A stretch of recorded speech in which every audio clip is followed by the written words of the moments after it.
ഡോക്ടറെ, നോമ്പുകാലാണ്. നമ്മുടെ ചുറ്റിട്ട് കുറേ പേര് നോമ്പ് നോക്കുന്നുണ്ട്. പക്ഷേ നോമ്പിൻ്റെ ഒരു മെഡിക്കൽ ബെനിഫിറ്റ് പലർക്കും കിട്ടുന്നില്ല, പല രീതിയിലും. അതിനെ ഒന്ന് മെഡിക്കൽ ബെനിഫിറ്റ് കിട്ടുന്ന രീതിയിൽ, പ്രത്യേകിച്ച് വെയിറ്റ് ലോസ് എന്നുള്ളൊരു ഫോക്കസിലൊക്കെ ഉപയോഗപ്പെടുത്താൻ പറ്റും. നമുക്ക് എങ്ങനെ നമ്മുടെ പേഷ്യൻസിനെ സഹായിക്കാൻ പറ്റും? നോമ്പ് കാലത്ത് ഒരു ഭക്ഷണ രീതി പൊതുവെ നമ്മൾ നോക്കുമ്പോൾ ഒന്നുകിൽ അമിതമായിട്ട് ഭക്ഷണം കഴിക്കുക, അല്ലെങ്കിൽ തെറ്റായിട്ടുള്ള ഭക്ഷണ രീതികൾ ഫോളോ ചെയ്യുന്നതാണ് പൊതുവെ നമ്മൾ കാണാറുള്ളത്. വെയിറ്റ് ലോസ് എന്നുള്ള ആസ്പെക്റ്റിൽ നമ്മൾ ചിന്തിക്കുമ്പോൾ proteins, complex carbs, healthy fats, hydration, ഈ ഒരു ആസ്പെക്റ്റിൽ നമുക്ക് ഒന്നുകൂടെ മോഡിഫൈ ചെയ്തിട്ട് വെയിറ്റ് ലോസിൽ അഡ്രസ്സ് ചെയ്യുന്ന രീതിയിൽ നമുക്ക് ഡയറ്റ് ഫോമിൽ ഫുഡ് ഫോം ചെയ്യാൻ പറ്റും. ആസിഫ് ഡോക്ടറെ, നമുക്ക് ഈ ഒരു വെയിറ്റ് ലോസ് എന്നുള്ള ഫോക്കസിൽ നോമ്പ് കാലത്ത് ആയുർവേദ ട്രീറ്റ്മെൻറ്റ്സ് എന്തൊക്കെ പ്രിഫർ ചെയ്യാം? എങ്ങനെയൊക്കെ നമുക്ക് പേഷ്യൻസിന്, എന്താണ് നമ്മുടെ പ്ലാൻ? ആയുർവേദത്തിൽ ഒരുപാട് വ്യത്യസ്തപരമായ ട്രീറ്റ്മെൻറ്റ്സ് ഉണ്ട്.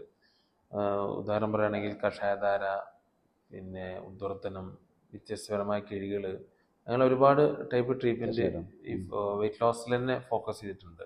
ഓക്കെ ദീപക് ഡോക്ടറെ, നമ്മുടെ ഇപ്പോൾ ഡയറ്റിൻ്റെ കാര്യം സഹൽ ഡോക്ടർ പറഞ്ഞു, ആയുർവേദ ട്രീറ്റ്മെൻറ്റിൻ്റെ കാര്യം പിന്നെ നമ്മുടെ ആസിഫ് ഡോക്ടർ പറഞ്ഞു.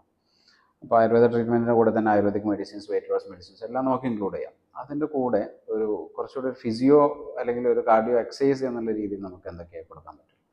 ഇപ്പോൾ സഹൽ ഡോക്ടർ പറഞ്ഞ പോലെ ഡയറ്റും, ആസിഫ് ഡോക്ടർ പറഞ്ഞ പോലെ തന്നെ ആയുർവേദ ട്രീറ്റ്മെൻറ്റും അതേപോലെ തന്നെ ഇമ്പോർട്ടൻസ് ഉള്ളൊരു ഏരിയയാണ് വ്യായാമം ചെയ്യുക എന്നുള്ളത്. അതിൽ നമുക്ക് ഫിസിയോതെറാപ്പിയിൽ കാർഡിയാക് വർക്കൗട്ട്, അതുപോലെ തന്നെ ഫാറ്റ് ബേണിങ് എക്സസൈസസ്, അങ്ങനത്തെ കുറേ പ്രോഗ്രാംസ് വരുന്നുണ്ട്.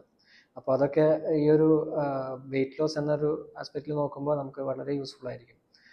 അതിൽ വരുന്ന കുറച്ച് ട്രെഡ്മിൽ ട്രെയിനിങ് എക്സസൈസുകൾ, അതുപോലെ സൈക്ലിങ്, അങ്ങനത്തെ കുറച്ച് activities, core muscle strengthening programmes, ഇതൊക്കെ നമുക്ക് ഈ ഒരു ഒരു വെയിറ്റ് ലോസ് എന്ന ഒരു ആസ്പെക്റ്റിൽ നമ്മൾ നോക്കുമ്പോൾ ആ ഒരു എഫക്റ്റ് കിട്ടും നമുക്ക് ഈ ഒരു എക്സസൈസ് പ്രോഗ്രാംസ് ഒക്കെ.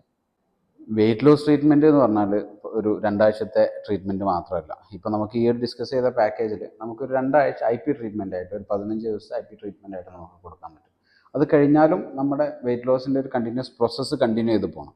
അപ്പോൾ അതിന് വേണ്ടിയിട്ട് നമുക്കൊരു 3 മാസത്തെ ഒരു വെയിറ്റ് ലോസ് ട്രീറ്റ്മെൻറ്റ് പ്ലാൻ, അതിൽ ഫസ്റ്റ് 2 വീക്സ് അവർ ഇവിടെ അഡ്മിറ്റ് ചെയ്തുകൊണ്ട് നമ്മുടെ ആയുർവേദവും ഡയറ്റും ഫിസിയോയും എല്ലാം കൂടിയിട്ട് അവർ ട്രീറ്റ്മെൻറ്റ് എടുക്കുന്നു. അതിനുശേഷം ഉള്ള 2.5 മാസം നമ്മൾ അവർക്ക് ഓൺലൈൻ സപ്പോർട്ട് കൊടുക്കുന്നു. ഒരു ദിവസം ഒരു 5 മിനിറ്റോ 10 മിനിറ്റോ ഓൺലൈനിൽ അവർ ചെയ്യുന്ന ആക്ടിവിറ്റിയും അവരുടെ ഡയറ്റും കാര്യങ്ങളെല്ലാം നമ്മൾ മോണിറ്റർ ചെയ്യുന്നു. ആ രീതിയിൽ ഒരു 3 മാസത്തെ ട്രീറ്റ്മെൻറ്റ് പ്ലാന് നമ്മൾ അനൗൺസ് ചെയ്യുകയാണ്. നോമ്പ് കാലത്ത് IP ട്രീറ്റ്മെൻറ്റ് എടുക്കുമ്പോൾ പകൽ ട്രീറ്റ്മെൻറ്റ് എടുക്കാൻ പറ്റാത്തവർക്ക് നോമ്പ് തുറന്നതിന് ശേഷം നമുക്ക് ട്രീറ്റ്മെൻറ്റ് കൊടുക്കാം. പകൽ വർക്ക് ചെയ്യുന്നവർക്ക് വർക്ക് ചെയ്യാൻ പോവാം. ഈ പകൽ ട്രീറ്റ്മെൻറ്റ് എടുക്കാൻ പറ്റുന്ന ആളുകളാണെങ്കിൽ ഡീഹൈഡ്രേഷൻ സംഭവിക്കാതെ, ക്ഷീണം സംഭവിക്കാതെ രീതിയിൽ നമുക്ക് ആ ട്രീറ്റ്മെൻറ്റും പ്ലാൻ ചെയ്യാം. ഈ രീതിയിൽ നോമ്പ് കാലത്തെ ആരോഗ്യപരമായിട്ട് ഉപയോഗപ്പെടുത്താൻ പറ്റുന്ന രീതിയിലുള്ള ഒരു വെയിറ്റ് ലോസ് ട്രീറ്റ്മെൻറ്റ് പ്ലാൻ ഇലാജ് ഇവിടെ അനൗൺസ് ചെയ്യാം.